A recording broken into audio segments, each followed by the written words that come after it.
संत कबीरदास जी किसी धर्म जाति बिरादरी के संत नहीं, बल्कि वो सभी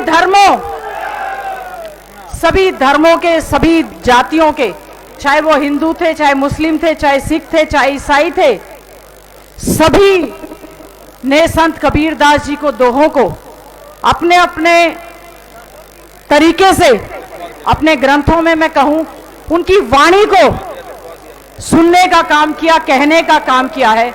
संत कबीरदास जी के दोहे बहुत ही आम भाषा में, आम जनमानस को, हमारे स्कूल के समय से हम उनको पढ़ते हुए आ रहे हैं। न केवल वो एक संत थे, बल्कि बहुत बड़े एक समाज सुधारक थे। उनकी जयंती के अवसर पर हम जहां सबको बधाई देते हैं, उनके चरणों में नमन करते हैं और ये कहना चाहते हैं कि जो धर्म जाति बिरादरी को उन्होंने समाज सुधार किया, आज एक ऐसी सरकार बैठी है, धर्म जाति बिरादरी और क्षेत्र के नाम पर प्रदेश को बांटने का वो काम करते हैं।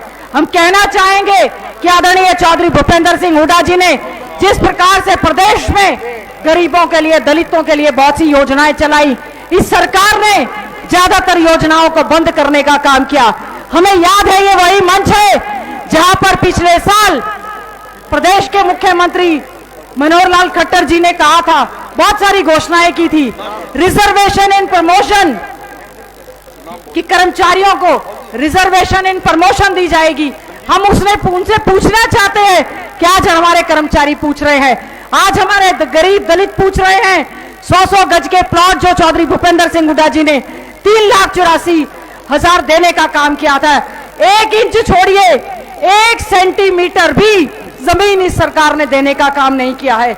हमारे समय में बैकलॉग को भरे जाने की बात थी, जुडिशरी की जब भर्ती हुई थी, चौधरी भूपेंद्र सिंह हुड्डा जी ने जितनी वैकेंसी थी सबके सब जज लगाने का काम किया।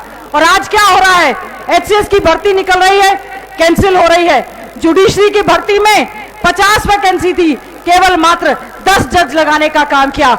मैं समझती हूं बहुत ही अन्याय आज की भारतीय जनता पार्टी और जेजेपी की सरकार करने का काम कर रही है। मैं केवल एक बात कहकर अपनी वाणी को विराम दूंगी।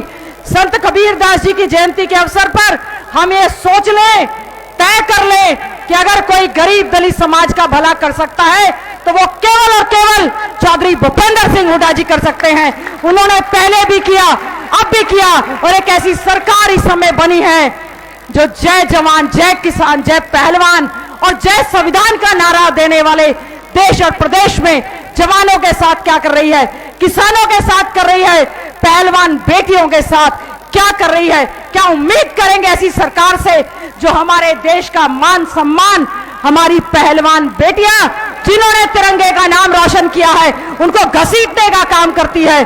चौधरी भूपेंद्र सिंह हुड्डा जी ने, सांसद भाई दीपेंद्र हुड्डा जी ने, सारी सीएलपी, सारे लोगों ने उनका समर्थन किया है। हम इस मंच के माध्यम से कड़े शब्दों में भारतीय जनता पार्टी की कड़े शब्दों में निंदा करते हैं। बेटी बचाओ बेटी पढ़ाओ का नारा बंद करे ये सरकार, जो बेटियों को मान सम्मान नहीं दे सकती, उनको इस सत्ता में रहने का कतई भी अधिकार नहीं है। हमें यह सोचना होगा।